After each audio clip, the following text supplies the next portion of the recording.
So the person who is the invisible person at the origin of NLP was Robert Spitzer. Robert Spitzer was the publisher of science and behavior books.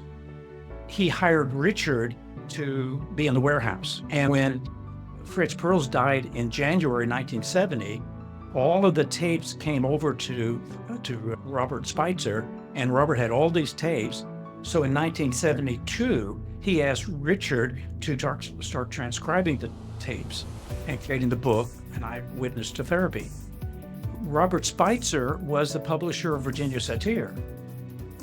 And so Robert introduced Frank, Richard, and John to Virginia, and Virginia got so interested in their work, she started attending their meetings, their gatherings. Wow, this is just then in 1978. Yeah, for me, it's like I've just found out Santa Claus isn't real.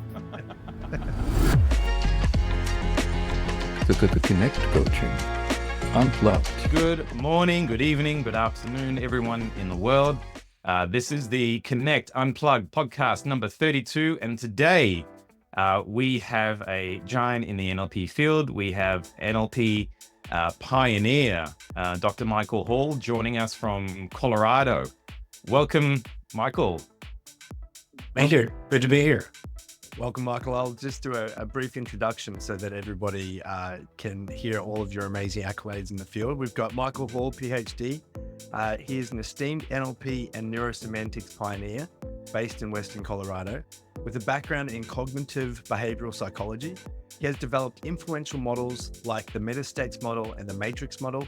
And after 2 decades in private therapy and a decade leading an NLP training center, Dr. Hall shifted to modeling expertise, resulting in 27 distinct projects on resilience, leadership, and communication.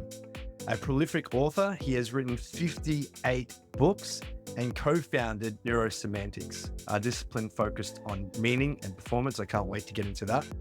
Being a bit of a geek of NLP, I'm really looking forward to that. Dr. Hall's work has integrated NLP with general semantics, shaping the fields from personal growth to corporate leadership. Dr. Hall, thank you for being here with us today. Thank you.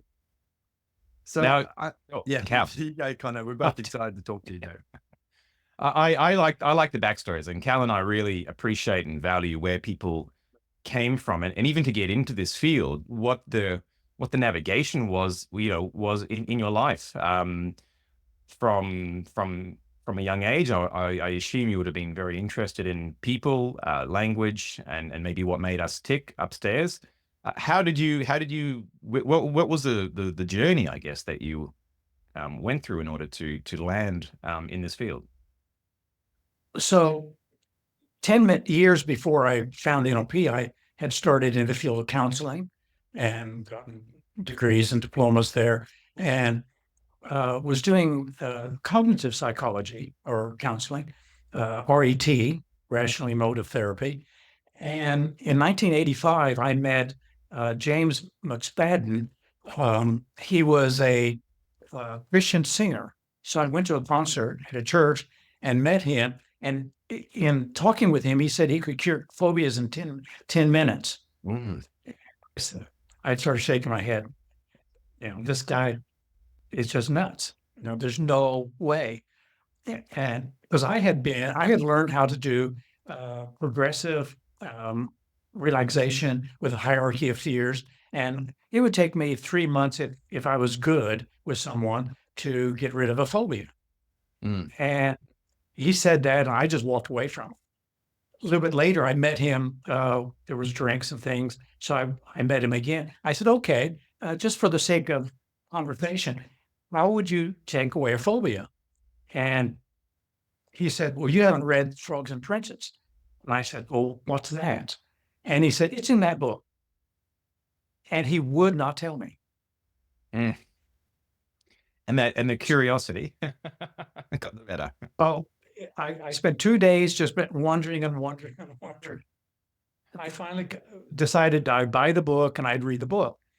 So a week later, I had a client who I had worked with 3 sessions, and we hadn't gotten very far. And he said, is there any faster way of doing this? So this was 1985. I had no experience of NLP, did not know anything about it or how to run a pattern or what a pattern was. Because none of my training had prepared me for that. And I said, well, there's this thing in this book. And I said, I don't know if, I don't think it's true. I don't think it worked. So he said, well, would you read it to me? So I read the pattern to him. And at the very end, I read the last line and said, okay, now try really, really hard in vain to have it again. And he couldn't. So I know that my mouth fell open. It is. And after that, I realized if I don't believe in the pattern, don't know how to run the pattern, and it still works, there's something in this. Something I there. need. Absolutely. So I immediately chased down Richard Bandler and the next couple of years did my trainings. Incredible. And then from there, you were hooked as such. You felt that there's something here. And did you start training? Yeah. What NLP did for me was to fill in the details of rational emotive therapy, because they would work with beliefs, but they had no structure of a belief, and they had no processes really, except to argue with a belief.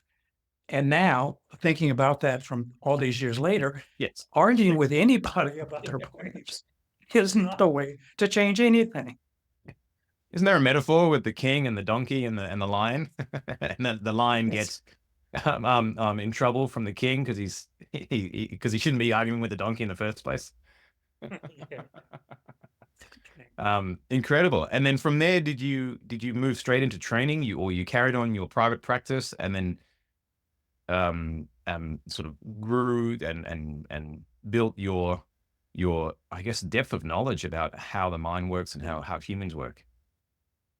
So I was doing two things at the same time. I was doing counseling. I live here in a small town. At that time, the city maybe had 40 or 50,000 people. And so to make a living, not only did I do counseling, but I ran some seminars and especially communication workshops. And when I found NLP, it just filled in so many details and finding patterns that step by step, I could lead someone to do rapport building or communicating much more effectively. And so I started integrating all of the NLP communication information into the communication workshops I was doing. Brilliant. So before we dive more into that, being a master trainer of NLP myself and having a keen interest on the field and reading a lot of the books you just mentioned, like John Grinler's Frogs and the Princes, and speaking and mentioning Bandler's name to you, they're people that you know and have spent time with. For me, they're people on the other side of an audio book or a YouTube clip, and this was you up until now as well, listening to your videos. So I'm a bit of a fan of all of your work. What was it like in those initial stages in the NLP industry? What did you guys know what was being created? Did you understand the effects that it was going to have on the world? Did you fully appreciate what was happening? No, not really. When I went to my first Bandler training, because at that time, Richard Bandler had not produced any pictures, so nobody knew what he looked like. And he didn't want people to know what he looked like. So I went to San Diego and there was 80 people and I just went in, signed up, sat on the front row and just waited. And this janitor came in dressed in black and had a whole bunch of keys on one side and a knife on the other side. And he started moving chairs around and then he turned around to the audience and he said, "Get the fucks down here." And I thought, this janitor is going to get fired. What is he doing on the stage? And it turned out to be Richard Bandler. I had no idea that he was fat, he was out of shape, he wore all black, and he felt like a sailor. In those days, it was really like gloves are off, right? So, he's the stories of his trainings precede him. what was that experience like? What was it like sitting in that front row in those early days, thinking, because like you said, you didn't know who this gentleman was, you didn't know what he looked like. All of a sudden, you think the janitor has taken charge of the training room. Can you walk us through that experience a little bit and give us? But for me, it was just so incongruous. First of all, being fat, and he was really heavy in those years, because those were the years where he had just gotten out of the murder trial.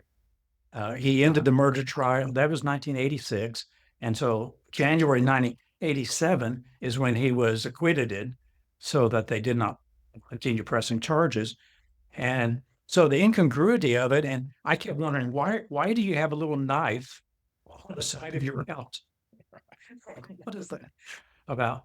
And so the incongruity was really stood out. But then when he started speaking, and especially when he did processes with people on stage, I just fell in love with him because he was so good at being able to work with a person. And when he worked with a person, his ego got out of the way, and it was all about that person. And he was so quick to pick up on distinctions that we now know in NLP. He would pick those up and work it and just do his magic. So there was that incongruity. Here's this genius, because I really think at that time he was a genius in what he could do, and yet he couldn't apply it to himself. So he would come into the training, do his piece, and he'd leave. And the only time you could go see him outside of when he wasn't on stage was if you went to the bar. Yeah, because he was in the bar drinking heavy. And sometimes he would come in on the stage and he would be drunk. Wow. And he could function drunk better than probably most NLP trainers can function sober. Is that how Milton model was established? He was and probably is one of the best hypnotists that there is on the planet, because he really learned that, and it's a gift, I get. And from your observation, what made him so good, and what was his genius? Could you tap into that? Could you model that? You said you're fantastic at picking up on patterns, and every behavior is essentially a pattern. Were you able to sort of decode that? You obviously have, because of how successful you've become, but could you give us some insight into that? What made him so great? Well, as I got to know Richard, I worked with Richard for 4 years. I wrote a few books for him and so forth. And he is so auditory. So he really picks up patterns and he can reproduce them.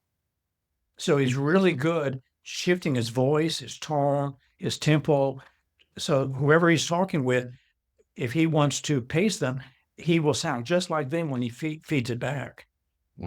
So that auditory skill and that skill of mimicking and copying is what started the whole thing in the first place, when he was copying Fritz Perls and Fritz's words and the exact emphasis of the words and the tonality.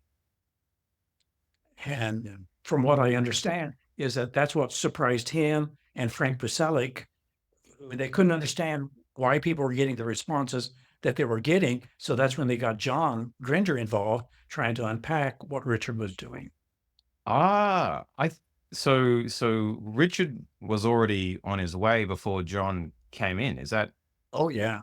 I thought they sort of. I read a story they met at university and then they realized that their skills were complementary.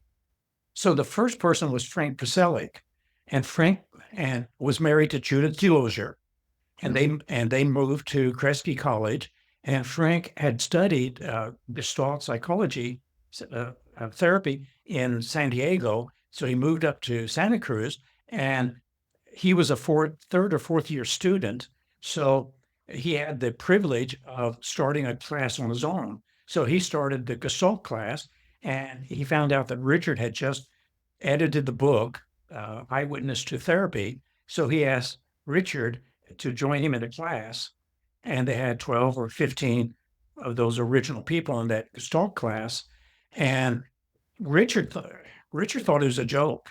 Right. He thought talking to your mother in that empty chair and then going over there and being your mother and having that stupid conversation, he thought this was good stand-up comedy A stuff. comedy show, right? And so Frank was serious about it. Richard was joking about it. But then the people in that class started having all this transformation and change. And they went to John 3 or 4 times saying, come and listen to this. And John didn't want it because he didn't believe in therapy. He thought it was all mind control and brainwashing. And so it was the 3rd or 4th time that John said, okay, I'll come and look, see what you're doing. And that's how John got involved.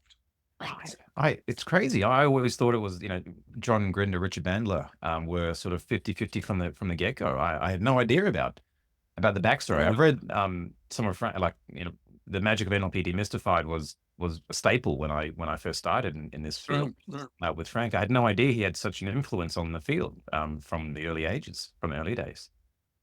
So Frank was Frank was doing the therapy of positioning, the different archetypes and stuff like that. But Virginia Satir was also doing something similar with the family therapy as well, wasn't she? They would get into different archetypal positions and speak from those perspectives and have the breakthroughs that way as well.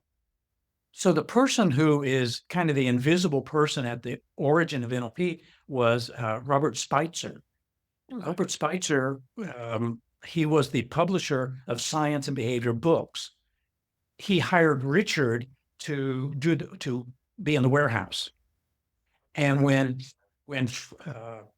Fritz Perls died in January 1970, all of the tapes came over to Robert Spitzer, and Robert had all these tapes. So in 1972, he asked Richard to start transcribing the tapes and creating the book, An Eyewitness to Therapy. Robert Spitzer was the publisher of Virginia Satir. And so Robert introduced Frank, Richard, and John to Virginia, and Virginia got so interested in their work, she started attending their meetings, their gatherings. Wow, this is just Then in 1970, for me, it's like I've just found out In Santa 19 Claus isn't real. in 1973, Robert Spitzer sent Richard to Alberta, Canada, to attend a Virginia Satir family systems training, and that's where Richard and Virginia met, and that's where the story of Richard recording everything in the sound booth and playing Pink Floyd really loud, and then Virginia came over and opened that door and said, "Young man, what are you doing playing Pink Floyd? Turn that music off." And Richard turned to her and said, "You do 7 things, 7 patterns." And she said, "What?" And he named 4 of them. And she said, okay. And he named 3 more. And she said, "Oh my God, I never realized that I did those 3. And then Richard supposedly said, "Anybody could do this stuff." And she said, "Young man, get up on the stage and you run a family system thing." And he did. Oh, wow. And she was "How do you do that?" Wow. Well, that's the patterning skill that Richard had. This is amazing. This is I feel the same ways. Okay, so we've heard about those early days. Now, then how did you continue in that picture, and then evolve it yourself into neurosemantics and all the other mechanisms that you've created? So one thing was kind of an accident. When I took my first trainings, I just took lots of notes. So I had traveled out to San Diego, and I brought a little printer along. So every day I printed off 4 or 5 pages of notes, because in those days they did not give any manuals, and so everything was just auditory and whatever writing you could make. Yeah. So I took extensive notes and printed them off, and some of the participants saw that I had notes and said, "Where'd you get those notes?" And I said, well, I made them. And they said, well, could you run a copy off for me? So That was the beginning I of started it. I started a little business there. I said, well, $5, I'll give you these notes. It's day 10 now, and there's 30 pages of notes. So and my master practitioner training was 24 days long. That's how long they ran it back then. And so by the 17th or 18th day, somebody tapped me on the shoulder and said, Richard wants to see you upstairs. So, okay. And most of the people had a real fear of him. He had really done an excellent job of scaring people into thinking that he's doing all kinds of things and installing all kinds of things in you unconsciously. I didn't think that. I didn't believe that. So I went up, and he was looking at the notes, and he said, these are really good. And I said, I just wrote down what was said. And so then he said, I want you to come back, and I want you to make the notes for the trainers. And so then later on, he wanted me to write a couple books for him. So I wrote Time for a Change and some other books and things. So that got me involved with him more personally. And then at some point, he had challenged me to do a modeling project. That was 1990. And so I decided I was going to do resilience as a modeling project. It took 4 years to do that.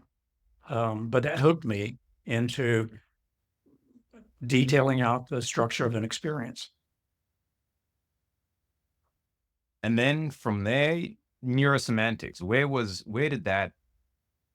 Because is that probably something that is quite substantial that you brought to the NLP field? That's your making, your baby as such, within the field. So 1980s and 90s, Richard was just in conflict with everybody. Oh yeah. So in 1990, I think it was 1990, maybe 89, he sued Tony Robbins. And he sued him for $6 million. Okay. Because Tony was not officially a trainer, and he did not certify people under the Society of NLP. So Richard sued him for $6 million. And so I was with Richard in his home in San Francisco in 1991 when a courier brought to him a check. So Tony settled out of court for $500,000. So he wrote a check for $500,000, and he signed a contract with Richard for the Society of NLP. Every time I train NLP prac, I will certify under the society and pay my $200 royalty.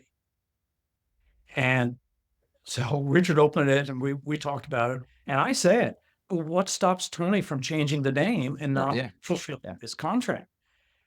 And Richard, as the way Richard talks, he said, well, I grabbed him by the balls and squeezed. He would not dare. Of course, the next year, Tony changed the name. Yes. And from that day forward, he has never certified anybody under the Society of NLP. He just went and did his own thing. And I didn't think of it at the time, but 2 or 3 years later, I thought, Richard, you have just chased off the greatest salesperson you could have ever had. If you had put the mantle on Tony and said, bring the world to me, he would have. Look, and it's, even now, the impact is huge. So was Tony part of the original crew in some way, shape, or form? No, he learned NLP prac from John and Richard in 83. Then he learned master prac privately from Wyatt Woodsmall. Okay. And then he never took trainers, which is like, when you got to the genius that Tony Robbins says, why would you go to trainers training? Yeah.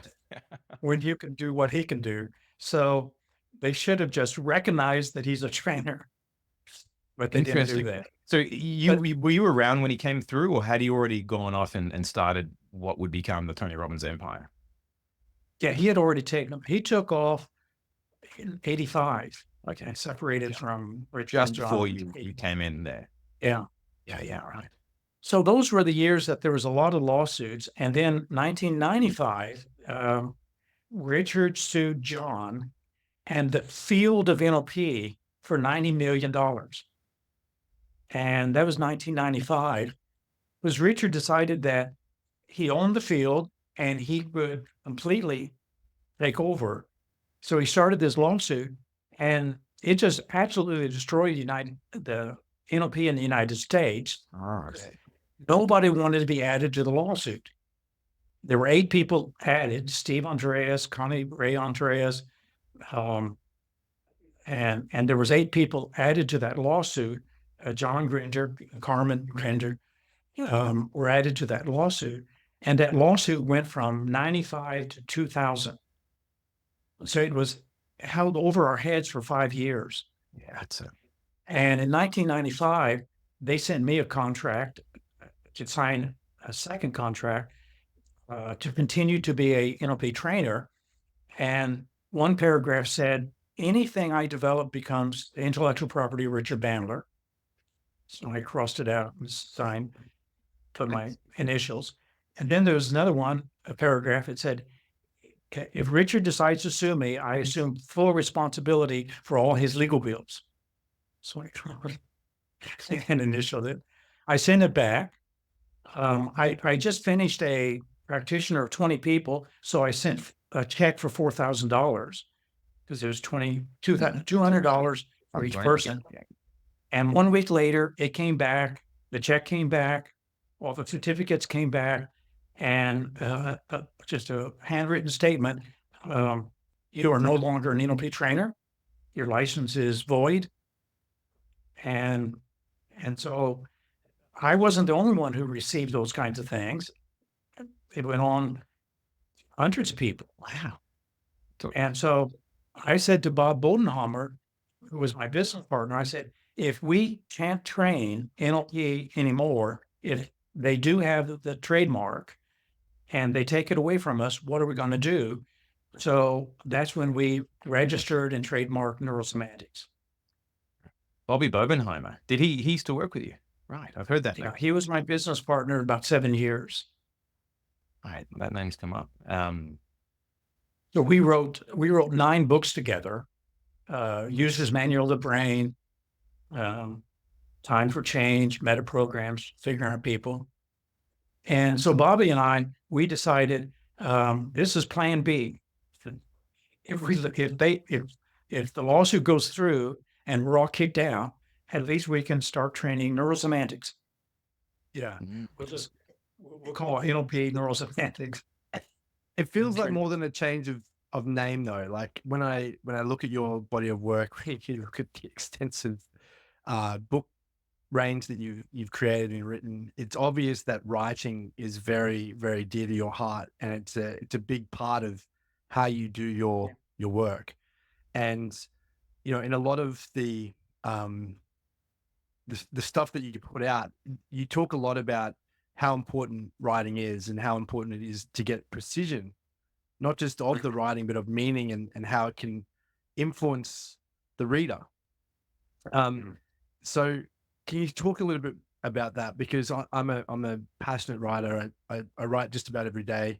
I love understanding the different meanings of words and how the presuppositions work and how they create the imagery in our minds and how that all comes together in almost like an art form and a science that starts to influence the internal representations that people are having and then the order and sequence of representations that people are having and then the changes and shifts that can occur on one whilst reading. Can you talk a little bit about that? Because we're really big.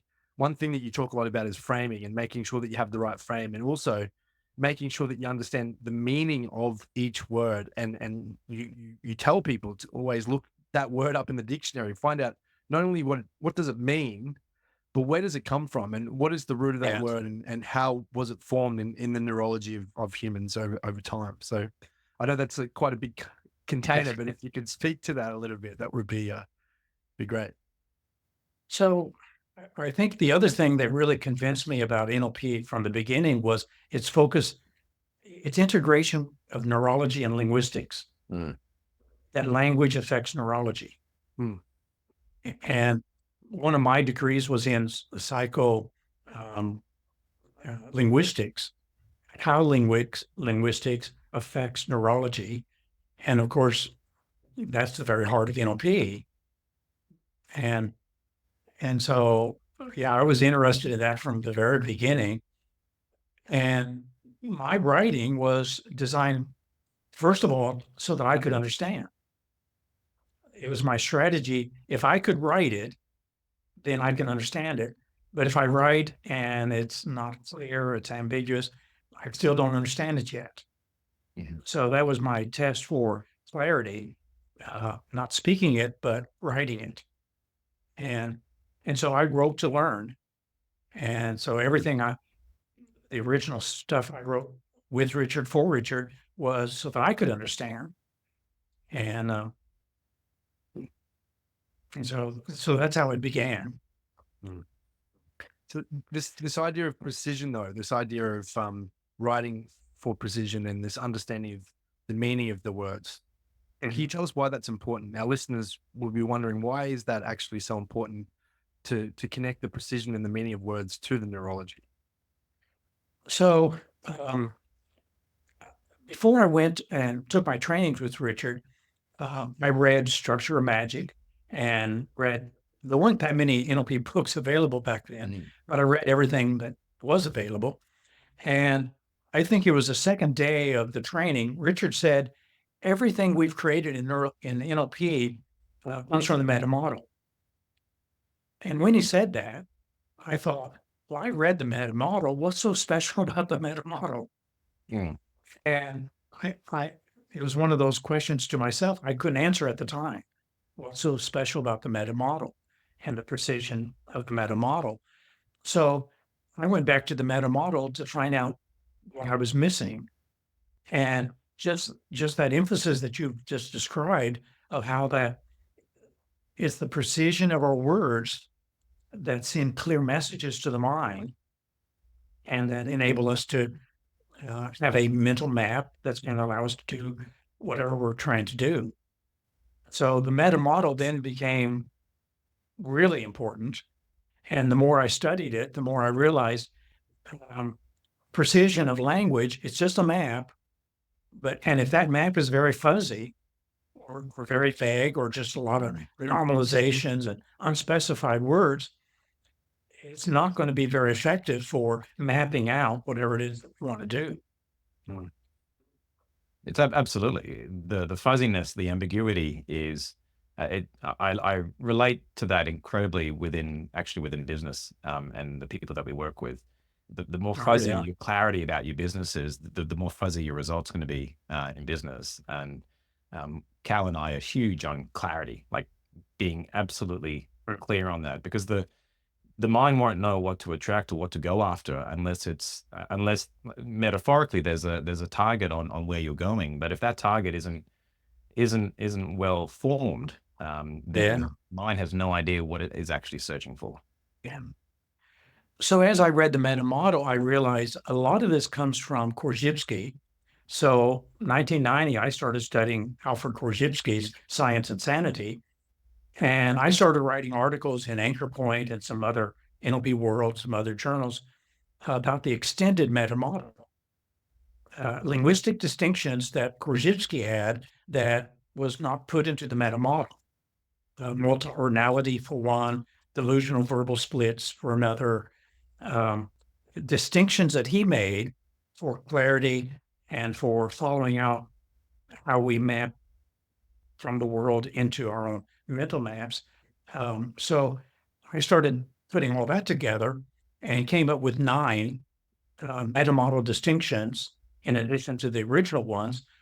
And then in 1996, Richard sent me a message and asked me if I would update the meta model. And so Was this after he sent the certificates back to you? Yeah. That was 1995. In 96, he wanted to have a new book on the meta model. because he wanted to replace John. Ah, okay. So I signed a contract with Crown House Publications that I would write the book. Richard would look it over and add a few things, and it would be Richard's new book with me, and it was going to be Magic Revisited. And so I wrote the book, sent it to Richard, and by that time he was mad at me for some other things. See, So he would not fulfill the contract. are you still in? I'm just What curious. Are you still in contact with Richard now, or is this all water under the bridge? Or is it? Do you catch up and have a whiskey from time to time, or not anymore? No, I wish, but no, he's really cut off connections with everybody except John LaValle and just a few people that's still part of the Society of NLP, Yeah, right. which has become such a small little group. Yeah. I mean, if you burn that many bridges, you start to run out of bridges. Yeah. Interesting. This is really interesting. So these 9 new meta model distinctions. So it's in the book Communication Magic. And when Frank Koselleck updated his book, Magic Demystified, he added those 9 into his book. And we've got a little document, the new meta model, which is on the shop at neurosemantics.com. And as far as clarity goes and the mapping of reality inside of one's mind, what do you feel like those extra 9, I'm sure it's a lot, but what did it add to the clarity in those maps? So one thing that Korzybski talked about was multi-ornality. So multi-ornality is you take the word fear, and if you apply fear to itself reflexively, it's fear of fear. So if I'm afraid of something out in the world, then my object of fear is probably going to be useful because it might be dangerous. But if I become afraid of my fear, I actually become paranoid. But I become afraid of my paranoia. Well, this is multi-ornality. A word, and this is what Korzybski said, you've got to ask at what level. Hey guys, Kalum and Conor here from Connect Coaching. I hope you're enjoying this episode of the Unplugged Podcast. We're jumping in to let you know about something really exciting, the Forever Client Matrix. Absolutely. What we love doing is lighting people up and having them realize that their future is bright and most importantly, making a difference in this world. So we are very excited to be able to share this with you. If you want to turn every prospect into a Forever Client, then please click on the link below in the description and get instant access now to your preview of the Forever Client Matrix. Enjoy.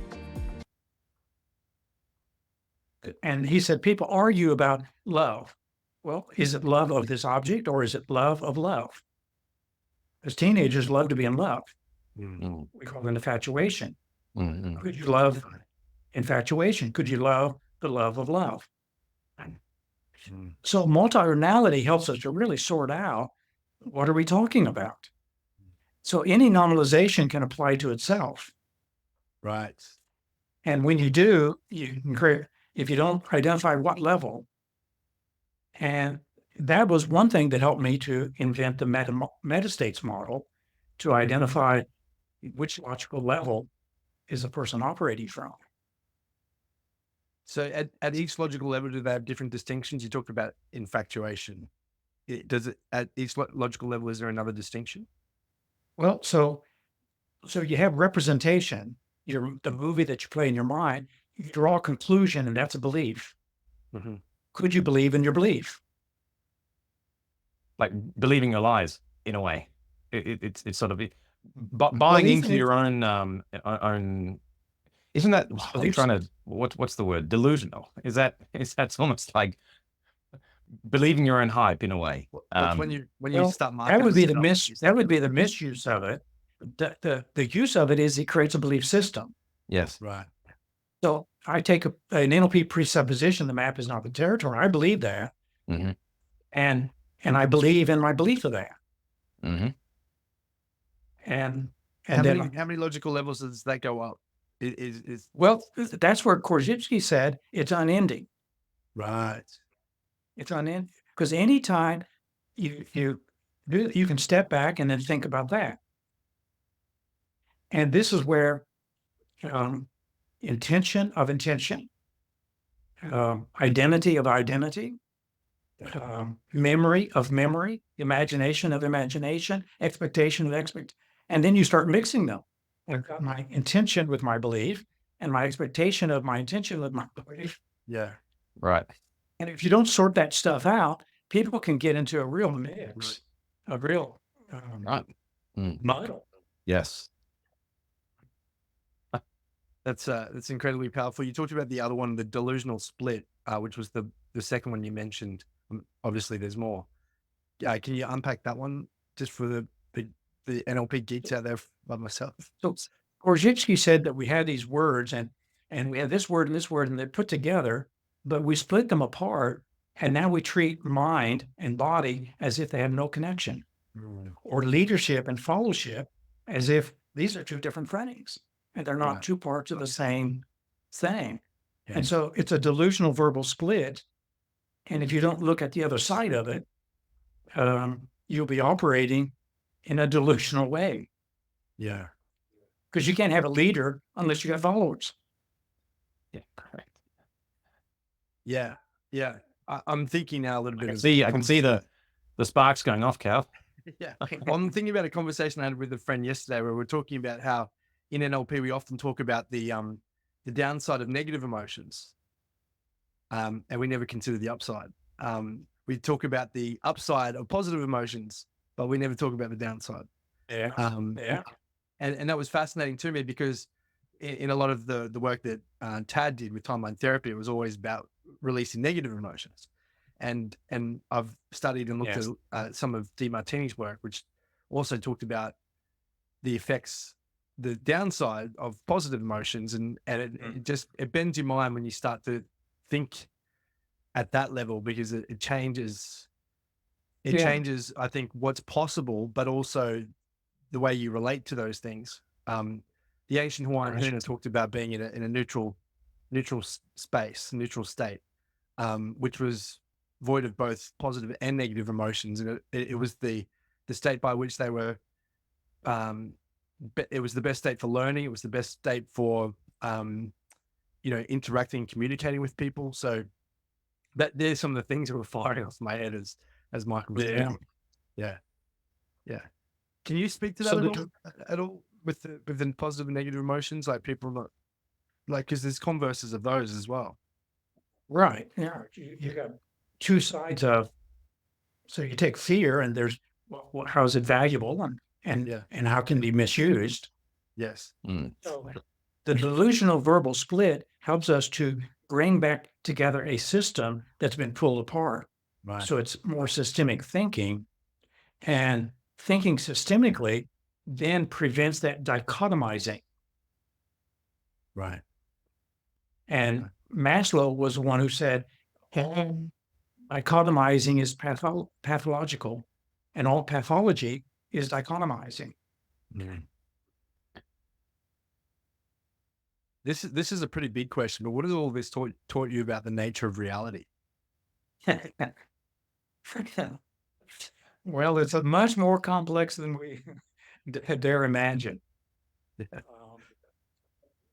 That there's so many variables that go into the simplest of things. And if you take spelling and the spelling strategy, it seems so simple. Hear that word, make a picture in your mind of that word, and then see if you've got a kinesthetic yes or no, it fits, it doesn't fit, congruent or not congruent. Seems so simple. And yet spelling, if I'm going to be spelling and you're going to give me some words, my relationship to you is going to be one of the context frames. Because if I don't like you, or if my fifth grade teacher had embarrassed me about spelling, or my identity, I think I'm a bad speller, or my fear of making a mistake in your presence, that there's not only the step-by-step, but there's all these logical levels that it's embedded inside of. And if I can call some of that out, then you could teach this spelling strategy to someone and send them back to school. But if they hate their teacher, Would it technically fire off an old pattern or an old behavior? yeah, I mean, I guess the presupposition of all of this is that one needs to be aware of it in the first place, and most people would be so unconscious to this they wouldn't even know it. And you wouldn't, I liken it when I used to talk to a lot of people about NLP and what is it, and I'll talk about language, and I say when you learn it, you can't unlearn it, but it's there and you see it all the time. And I likened it to, remember that in the 1990s, those books came out, they were computer printed books, and it looked like a pattern. But if you squinted your eyes and then non-squinted your eyes and squinted your eyes again, you could see a 3D hologram of a dinosaur or a push bike. But it's sort of like that. Once you learn how to do it, it's always in front of you, but you have to train yourself how to see it or hear it, exactly. or feel it. Yeah. Fascinating. I hope our listeners are able to put this and I guess apply it to their world, and it makes sense to them, because this is a topic that we would probably reserve for master prac or above, from an understanding perspective. But Cal and I are obviously really enjoying this. Cal? Yeah, no, I was just thinking like I could. There's a couple of different places I want to go with the conversation, but I think it might lead us into a several hour episode. But I did have one question while I have you here, and that's, you talked about the connection between linguistics and neurology, and that was the basis for NLP, but there's also the programming part, right?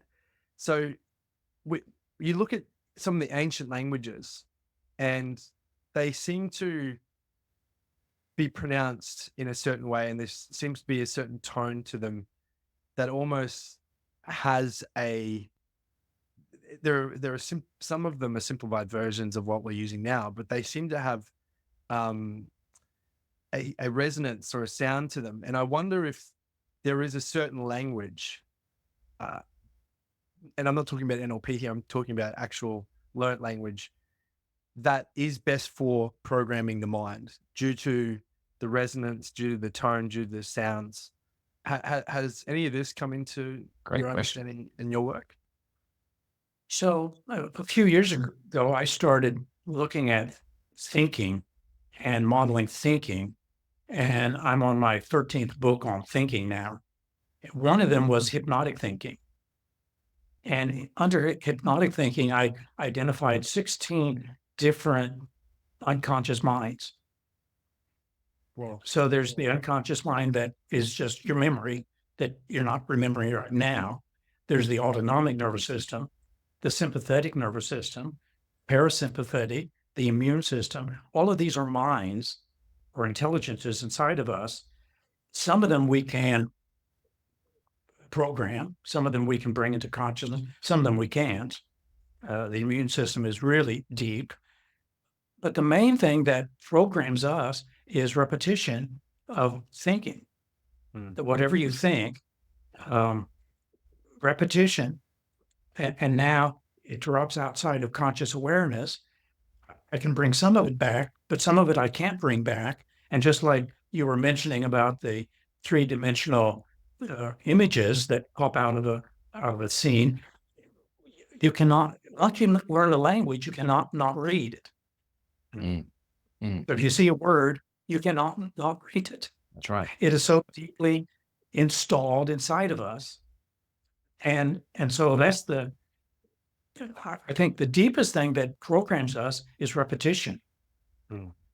And this is where people don't know the damage they're doing to themselves when they keep saying stupid things in their heads. I'll never get this. This is hard. I'm not good at.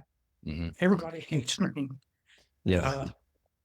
Talk about programming the unconscious. Yeah. And if we could just get people to stop talking to themselves in such insulting, limiting ways, it could make a big difference. I was going to ask, repetition. There have been so many studies on repetition and how how many times you have to repeat something in order to. What are your thoughts on the number of times that one should repeat something? Is it arbitrary? Is it specific? Is it until you don't need it anymore? So I would say it's the quality of the repetition. So that if you're repeating something, and this is why a lot of times mantras don't work, because if you say, I'm a millionaire, I believe I'm a millionaire. And in the back of your mind, you go, I'm lying, I'm lying. You to lying to myself. yourself, yeah. And none of that is going to program anything. So it's the quality of the repetition. And now we have to go to another frame, another logical level, permission. Do you have permission for whatever you're saying you're going to do? So someone in sales, Permission. That's a. So permission and prohibition is one of the logical levels. And if you don't have permission to ask someone for money, no matter how good I am a good salesperson. I know I can sell. I know the value in what I'm presenting. But if you don't have permission to ask for money. Is that then self-permission or permission from the prospect? Self-permission. Self-permission, yes. Yes. So one of the things we do in Neuro-Semantics is we say, go inside and just check. Say these words. I give myself permission to ask for money. Any objection? Anything, any other frame holding you back from that? Or I give myself permission to speak to an authority figure. Any objection? Because if you don't have permission in yourself, it's not going to happen. You really have to. Do you do work to get rid of their ego? Because I'm sure, people are people. So asking yourself, do you have permission, not wanting to admit that there's a little no on the back of the mind. So what we do in Neuro-Semantics is before we ever start, we say anything that you find in your mind, it's just a frame. It's a frame of reference. It might be a belief frame, value frame, intention frame, permission. It's just a frame. You're not the problem. The frame is the problem. So let's find the problem. Let's find the frames that are causing you problems, and let's reframe it. Got to get rid of it. And that way it makes it safe for a person to look at some stupid frame. Yeah. And it's interesting how people will say, I know this is stupid. I know this sounds silly. Yeah. This is fascinating because we always tell our sales guys when they're coming into our sales trainings, we tell them different frames that they can set up in the conversations to allow them permission. Because one of the frames is, would you mind if I just put my coach's hat on for a minute? Which changes the frame of the conversation from being a sales call to being a coaching call, which they obviously gives them permission to say certain things that they wouldn't feel like they had permission in the other frame. You talked about permission and you talked about there was another logical level, but where is acceptance on that? Because there's permission, but then you would have to accept that, wouldn't you? Right. It depends on the person. Some people, when they give themselves permission, that is how they're accepting. That is accepting. Okay, I got it. Like I give myself permission to feel angry, right, not hurt someone. So that may be permission acceptance. presupposes acceptance. I would say for most people. Okay, cool. This just ties in really nicely, as Cal was saying with the sales training, that the first part of it is all belief. Like we tackle belief. For the first half of the first day is all about belief. And then we install belief at the end of the first day so that it with their acceptance, so that they walk out and the neurology is different. But it's so refreshing and so good to hear this from your perspective regarding the permission and the belief. And it's so important in your teaching and your learnings. And I love the way you have almost belittled the frames that are not serving people. So some people have, and I use the word ego, but I'm sure there are many other words for it, but not really wanting to admit it because their ego may be hurt if they talk about something that is less than within themselves. So when you lessen the problem in their mind, and it's just a silly little frame, it takes the edge off sharing that, doesn't it? And And once you get used to being transparent with yourself, because people will hide behind their own shadow, because they won't even want to admit it to themselves. But once they can admit it to themselves, then it's like I would imagine it creates just a free flow of being able to release or get rid of or negate or cancel whatever it is in a moment's notice, and it becomes quicker. And quicker. So while Robert Dilts has identified the logical level of identity, how I've played with it is just call it self, and then we ask people, what have you invested in yourself, so that yourself is now loaded up with myself is my role. Myself is my job. Myself is my money. Myself is my looks. Myself is my family. Myself is how many people are accepting me or liking me on Facebook. So what have you invested in yourself? Because every time you invest something in that self, you're probably limiting yourself to those investments. So we say to our coaches, our meta coaches, do you have to succeed with your client? Because if you have to succeed, then you're using your client to feel good about you. Wow. Yeah. Instead of serving them, even if they don't want to follow all your instructions or they're not ready to or whatever. So if myself is not invested, I'm here to serve you, but if you don't take it, it's fine. I'm okay with not succeeding. Pegging your self-worth in a way on something or someone else besides yourself, and requiring success from them but their success is completely up to them, but you're at the effect of their success. So with those 13 unconscious minds, is there a hierarchy or levels by which they exist?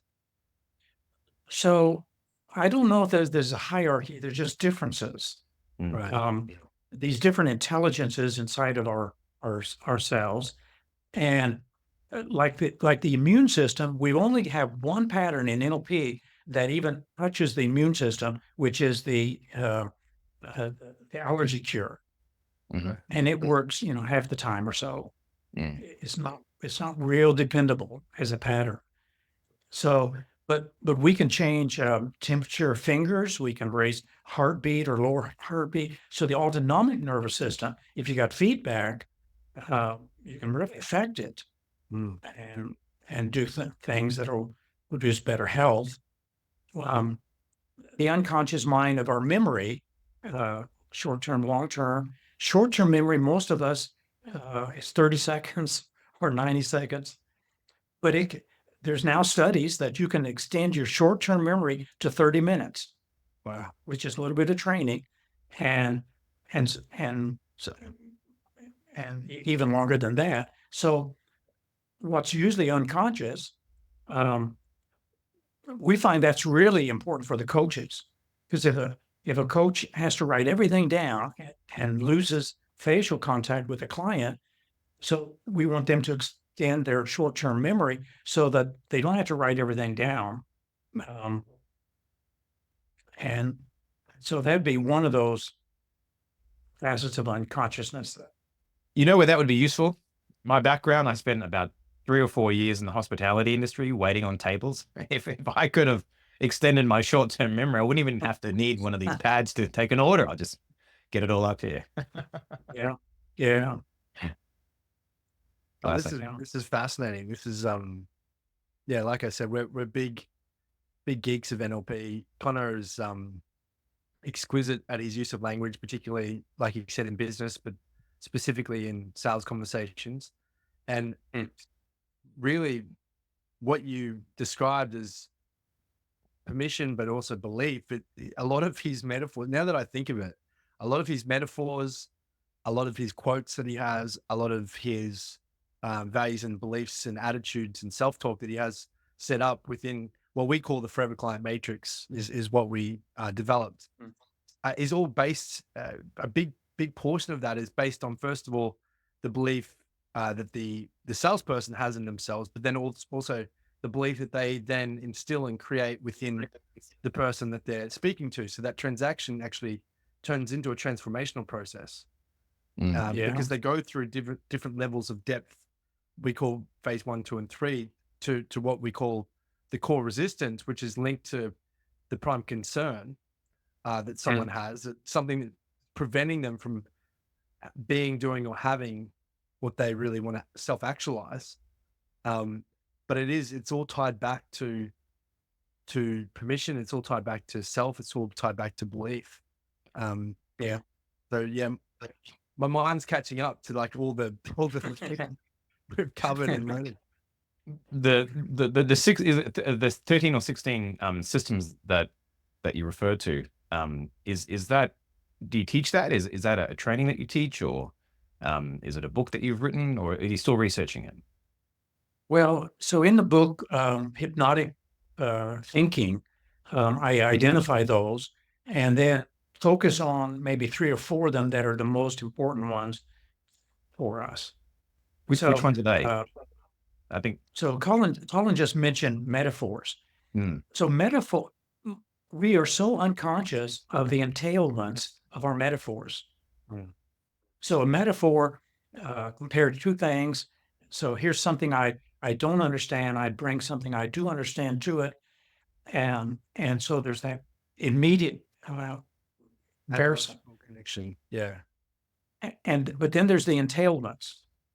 So Mark Johnson and other people who've written about metaphors that we live by talk about the entailments, the things that come along with a metaphor that we didn't intend to.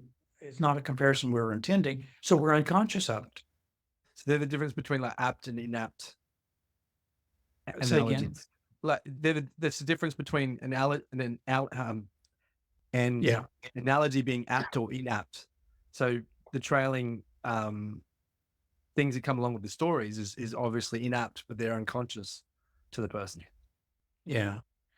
So the unconscious part of metaphor is like, if I say the communication is like a battle or a fight or a war, the presupposition that's not said is that we're not colleagues, we are not collaborating.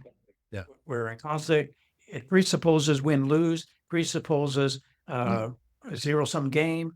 It just presupposes so many bad things that people accept without discernment. Like a dance. Yeah. Yes. Yeah. Brilliant. So, Michael, what is next for you? What does the future hold for you? What does the future hold for the NLP industry in your mind? And where do you think it's going, and where would you like it to go? So Frank Priselic and I, in 2011, we called together all the NLP leaders who had 15 years experience in the field. We called them together at London and created the NLP Leadership Summit. So NLPleadershipsummit.org now has about 170 leaders. Anybody who's got 15 years in the field can apply to become part of that. And we've got a statement of what NLP is, the values, the ethics, et cetera. And so we're trying to pull together all of the elders of the tribe so that we have a voice. Because if we can do that, then we could counteract all of the bad apples that's in the field. People misusing NLP, the people not doing quality NLP, doing practitioner in 3 days, all the nonsense that goes on. So we meet every 2 years. This year we met in Santa Cruz for 3 days as a leadership summit. Right. Okay. And so you can go to leadershipsummit.org and see all the details for that. We're slowly going to try to build a global body out of the associations. Right now we have 15 associations who are associating in the different countries. And so we're trying to pull it together, especially in anticipation of when John and Richard are really out of the scene. And it's all up to us. It will be. Yeah, that's a horizon that I think everyone can see. So what I've been doing personally is focusing on thinking, and I just finished a book, Thinking for Humans. And what we're doing in neurosemantics, we've got Brain Camp 1, 2, and 3 to help people to think clearly, critically, creatively, teaching people how to think, because our politics are just a mess in just every country, because people can't tell what's a real fact and what's Yeah. not a fact. Yeah. And they're not doing critical thinking. And the best critical thinking tool is the meta model. Yes, it is. Yeah, Absolutely. I've seen the meta model be used in conjunction with logical fallacies, and that is really powerful use to discern information and figure Yeah. out what's what essentially. And that loops back to my question that I asked you earlier about the nature of reality, because I think that perception, for me, consciousness is the awareness, but the perception is the lens by which we look through, and that is Yeah. largely affected by our environment, but also by the language and the words that we hear, and the way that those stories are told in a way that change the pictures in our mind. So I think it's the next phase of evolution as a species, especially with the onset of technology and AI and those sorts of things. If we're not equipped with skills like NLP, if we're not equipped with skills like the meta model and understanding logical fallacies and discernment and critical thinking, then we're going to get lost in the noise of everything. And all these beautiful toys that we have will probably get out of control. So I think it's a really important thing. I think the NLP industry as a whole has a long way to mature as well. I think there's a lot of relationships that need to be built, some that need to be mended, and I think it's a great thing that you have this summit where the elders, as you call it, because I think one of the other big things that's missing, not just from our field but the world, is some elders to step up, and guide the way for the next elders that are coming through. Because this field is really important to me. It's really important to Connor. It's dear to both of our hearts. It's changed and transformed our lives. And we've seen tens of thousands of people that we've been in contact with, and it's changed their lives and their kids and Generation. so it's so important that we do get our act together and we do mature as an industry, and we are able to start to build those relationships. Yeah, that's really well said. We have the tools to change the world. Yeah. If we can get people to think with some clarity and creativity and communicate and develop good relationship, we can change the world. Yeah.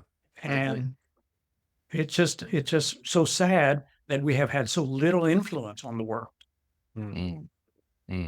I think the birthing of NLP and the hurdles that it has had, particularly in the US, has really probably slowed it. And I think the current elders, this, as Kalum said, those relationships still haven't been mended for one reason or another, not right or wrong. It just hasn't. And it's like having a car, and if not all the pistons are firing, the car will never go to the maximum speed that it can get at. And if 2 or 3 of those pistons are in conflict with the other pistons, and choose not to work in unison, then it will be, I think it will just be a matter of time before that horizon, the storm, the clouds come, the clouds go, and then the sunshine comes out afterwards. And I think hopefully the new crop of leaders, I've learned from the previous storyline of NLP. When we started the NLP Leadership Summit, the statement that I heard around the field, around the world, was leaders of NLP don't talk to each other. That was our They were sense. mostly about the founders. We're in one of those bubbles. We're in one of those bubbles. And the great thing about being outside of that bubble is that we're now able to talk to everybody, which we love, which we absolutely love, So that was one of the things we wanted to do, to get together with people from all the different camps and just talk. And that's what we did the first time. Well, it's still what we do, because every time we start, we ask, tell us who you are and what you're working on. So if I don't know who you are and what you're trying to promote NLP, I'm just really out of the loop. And so we're trying to do that. And I would encourage anybody who's got 15 years of leadership in the field of NLP to join us. Because the more we can do that, we'll have more of a unified voice. Can you repeat that website again? It's NLP Leadership Summit, just one word, .org. Okay, perfect. We can put that when we put this on YouTube, we'll put that in the link as well. Okay. And I'd like to also hear a little bit more about what you've got coming up personally with your trainings. We spoke off air about one that's very close to Australia that you've got in November. I'd love for you to share that with our audience. So the end of November, 29, 30, and December 1st, we'll be in Bali, Indonesia, doing training we call the Metaplace. And it's really having modeled the mind and the landscape and the landmarks of the mind, which are all the things we've been talking about, from beliefs to identity to permission to memory to expectation. So that's a training that we're going to do in Bali in November.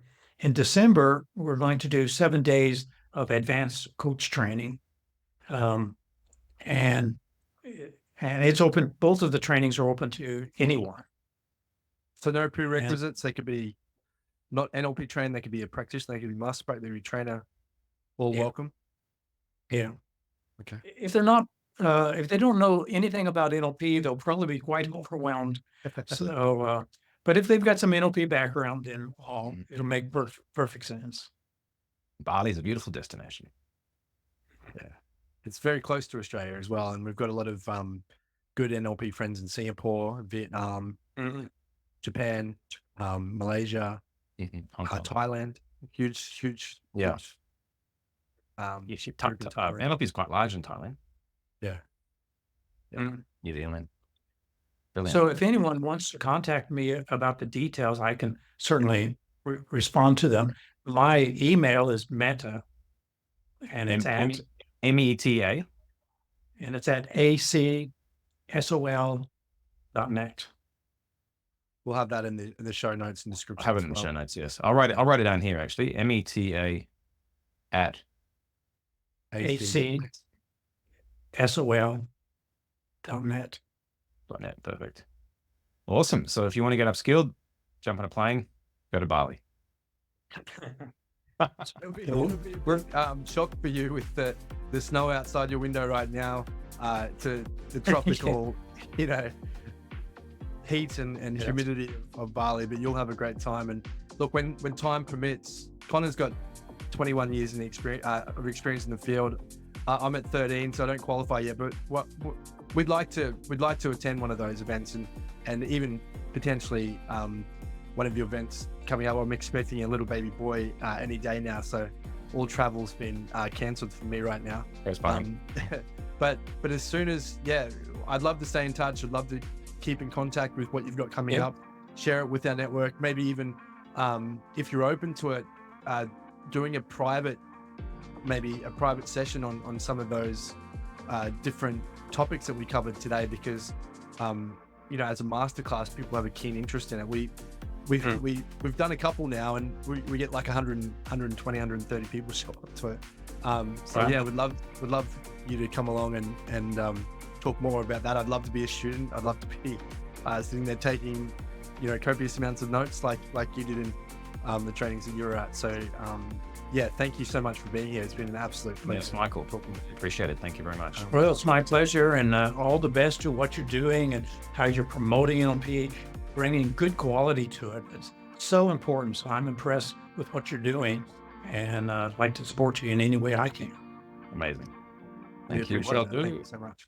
Hey guys, Kalum and Conor here from Connect Coaching. I hope you're enjoying this episode of the Unplugged Podcast. We're jumping in to let you know about something really exciting. If you are a practitioner, a coach, or a trainer in the alternative therapy modality space, The Forever Client Matrix is something that we've modeled in the last 30 combined years, both Connor and my experience.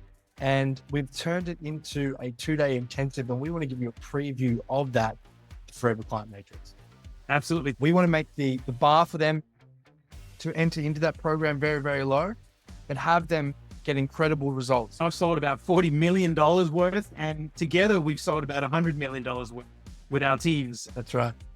We believe that trust and reliability is the currency of the future. So if you want to turn every transaction into a transformational experience, if you want to turn every prospect into a forever client, then please click on the link below in the description and get instant access now to your preview of the Forever Client Matrix. Enjoy.